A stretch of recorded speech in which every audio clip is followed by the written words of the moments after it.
Comment ranimer notre ferveur ou l'entretenir, si elle est déjà assez haute, parce qu'on a vécu quelque chose de fort. Comment ranimer notre ferveur, l'entretenir, en sortant des « il faut ». Il faut.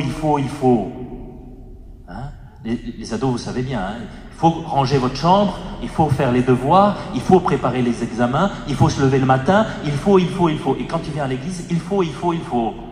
Non? Et on crève. On crève avec ces « il faut ». On étouffe. Comme si tout dépendait de nous. Comme si tout dépendait de nous. Je suis pas sûr. Pas sûr que tout dépende de nous.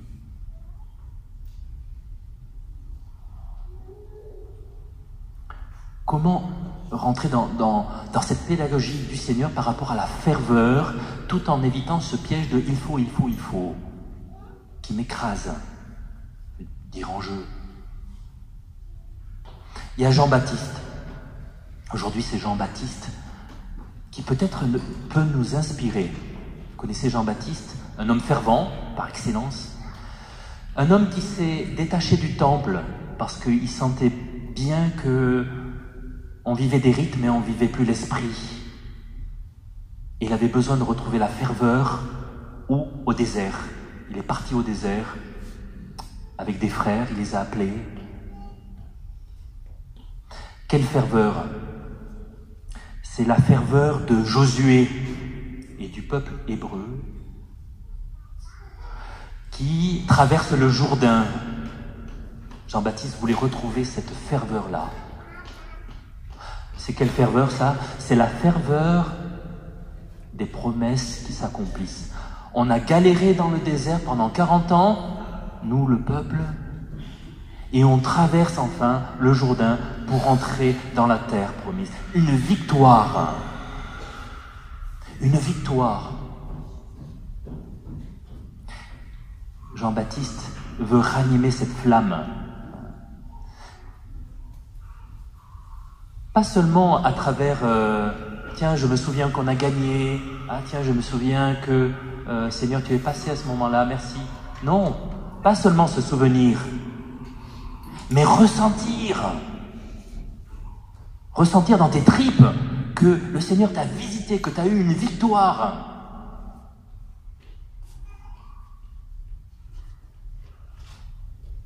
Et Isaïe parle. Isaïe qui veut ranimer cette flamme-là. Il parle et il évoque une histoire qui se passe 6 siècles plus tôt. À Babylone, qui se trouve en Irak. Qu'est-ce qui se passe là-bas? Le peuple est en esclavage. Il a été déporté et ils sont condamnés à des travaux forcés, redresser des sentiers, aplanir des routes, des collines. Pas un petit boulot, quoi. Issus sang et eau pendant des semaines, des mois. Et pourquoi? Pour le dieu Marduk. Issus sang et eau, ils sont déportés en esclavage et en plus bossent comme des fous pour un Dieu dans lequel ils ne croient pas. C'est curieux, Jean-Baptiste rappelle cet épisode-là. Parce que au cœur de ce marasme, un prophète s'est levé et a parlé et a dit « Maintenant, c'est Dieu qui nous rejoint. Et le vrai Dieu qui nous rejoint, c'est lui qui va aplanir les routes, qui va rendre droit les sentiers, qui va aplanir les collines, combler les ravins. C'est lui qui va faire. » Au cœur de ce marasme, il a osé dire cette parole pour animer la flamme la ferveur. Imaginons un peu que tu doives te préparer sérieusement pour une fête pour un Dieu dans lequel tu ne crois pas. Une chose est d'être invité à une fête dans une autre religion où tu apportes un petit cadeau, où tu apportes un petit gâteau, si c'est autorisé. Mais une chose est de suer sang et eau pendant des semaines pour un Dieu dans lequel tu ne crois pas. Oh. Imagine un peu si ça t'arrivait, ça.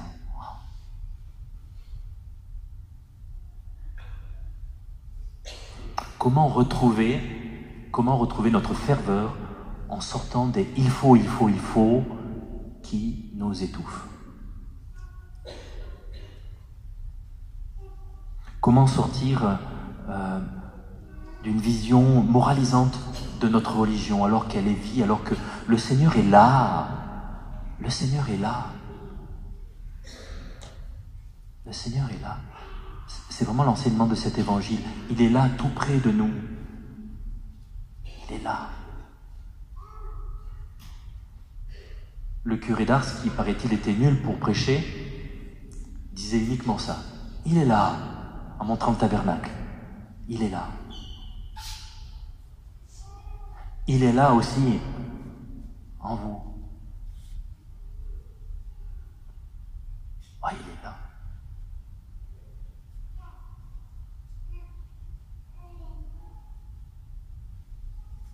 Quand on dit le Seigneur est là, tout près de nous, c'est-à-dire qu'il est en dehors de nous, mais il est aussi là. Ça, c'est une bonne nouvelle parce que finalement, s'il est là, est-ce que j'ai encore à faire des il faut? Peut-être pas.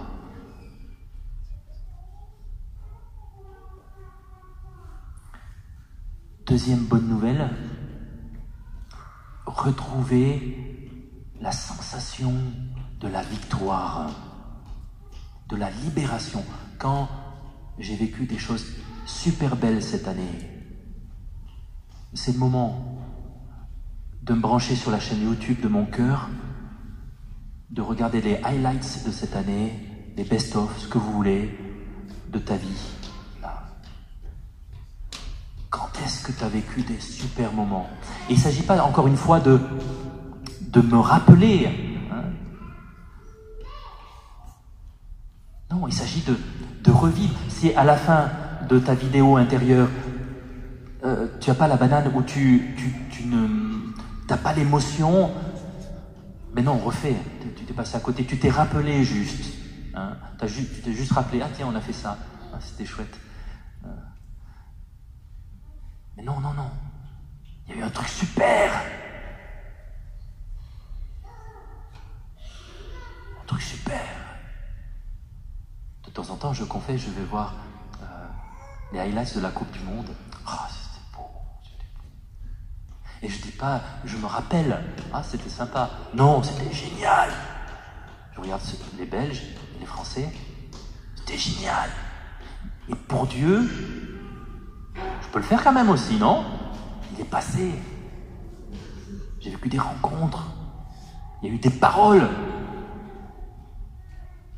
Il y a eu des pardons. Il y a eu des portes qui se sont ouvertes.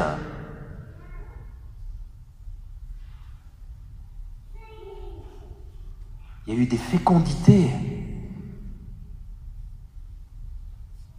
Et même si je traverse un marasme comme le peuple hébreu à Babylone, je peux faire mémoire ça. Je peux me rappeler. Je peux revivre dans mon cœur. Et je me prépare. Et ça me prépare. Ça nourrit mon espérance. Troisième bonne nouvelle. Elle est un peu particulière. Est-ce que vous pensez que Jean-Baptiste a de l'humour? Une fois, j'ai regardé Zeffirelli, il y avait le passage sur Jean-Baptiste, avec les enfants, j'ai regardé ça, et j'ai dû abréger, tellement il nous faisait peur. Et je trouve que, ouais, je ne l'imagine pas avec beaucoup d'humour, Jean-Baptiste. Par contre, Jésus, il avait de l'humour. Jésus provoquait, Jésus avait de l'ironie, une sainte ironie. Pardon, Jésus. Mais c'est vrai, il a de l'humour quand on regarde entre les lignes. Il y a de l'humour. Et Dieu a de l'humour avec nous. Alors, en ce temps-là, où l'énergie de la colère peut être, qui nous fait changer, qui nous fait dire « Allez, j'arrête avec ça, il faut !» Peut-être que ça vient moins, et on est un peu abandonné à nos petits serpents, à nos prostitutions, à nos péchés, pardon d'employer des grands mots comme ça. Une amie me disait hier que les cages en verre, là, ça lui rappelait, où on se confesse, ça lui rappelait la gare du Nord, si vous voyez ce que je veux dire. Et ça m'a choqué un peu, mais je me dis, mais le symbole du péché, de la pécheresse, voilà, c'est la prostituée. Est-ce qu'on n'est pas un peu prostituée de temps en temps aussi? Et pouvoir regarder ça avec humour, j'allais dire avec humour, mais avec amour, l'amour du Seigneur, le regard riant de Jésus qui vient me rejoindre. Oh, regarde, c'est un regard d'amour, hein.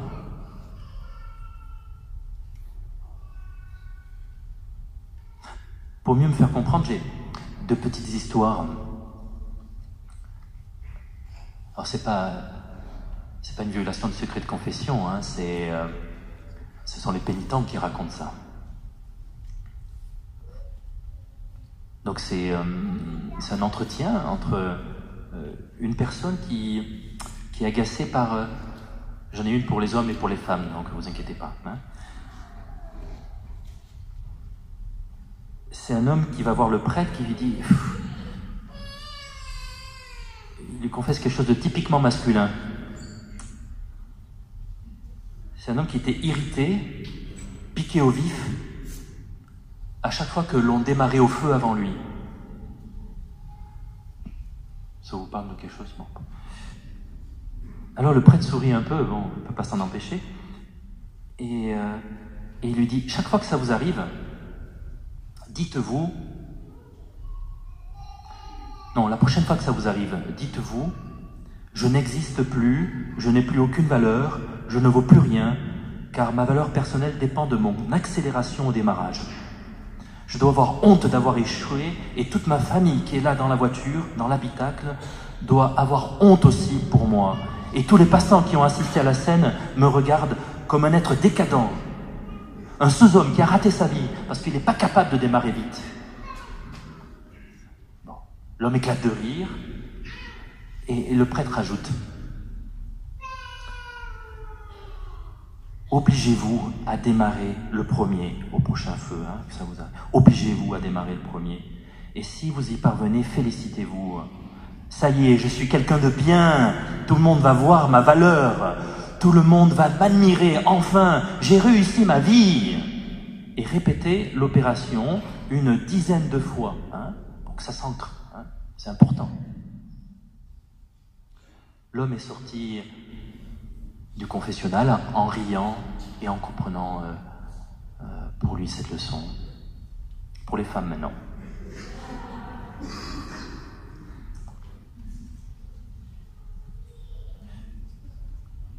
Non, j'ose pas. Quand une femme est plus belle que moi, je suis malheureuse. Confessa cette femme. Hier, on a vanté devant moi la beauté de la secrétaire du service communication et je me suis senti mal. Le prêtre lui dit, vous avez raison d'être malheureuse, parce que cette femme est aussi plus intelligente que vous.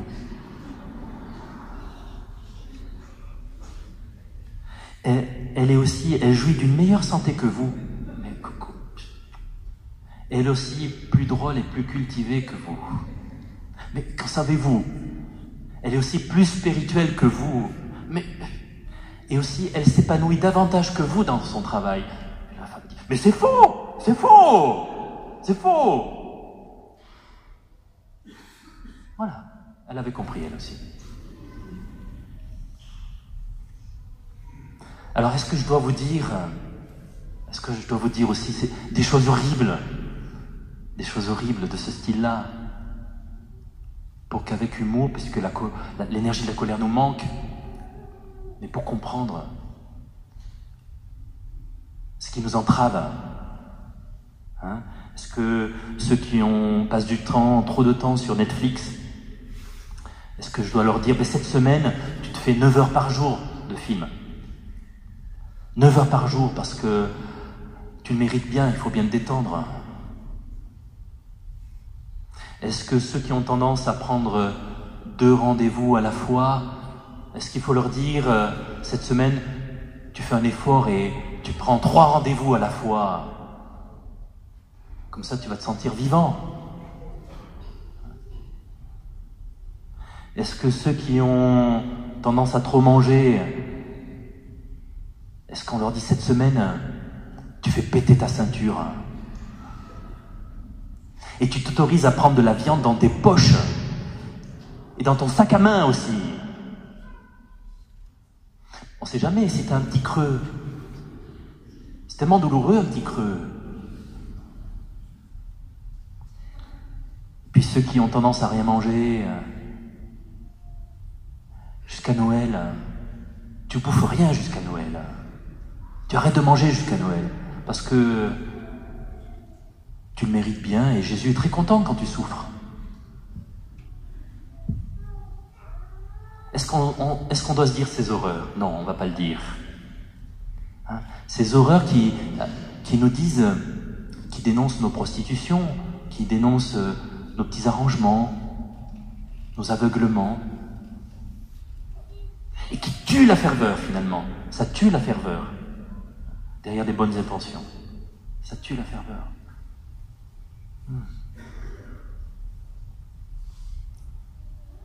Dieu est là. Tu es là, Seigneur, en nous, autour de nous. Amen, sois béni. Même au cœur du marasme, même au cœur, la joie de la victoire. Pas seulement rappelé, mais ressenti. Ressenti. Sourire avec Dieu devant mes travers. Sourire avec Dieu devant mes travers. Et peut-être que, à ce moment-là, peut-être, parce que c'est immérité, il y aura un feu qui va s'allumer en nous. Quelque chose de tout brûlant. Peut-être même des larmes, en pensant et en revivant les merveilles du Seigneur. Peut-être même des larmes. Oui. Et ce feu, c'est la grâce de la ferveur que Dieu nous donne et que nous accueillons. Amen. Viens, Seigneur Jésus.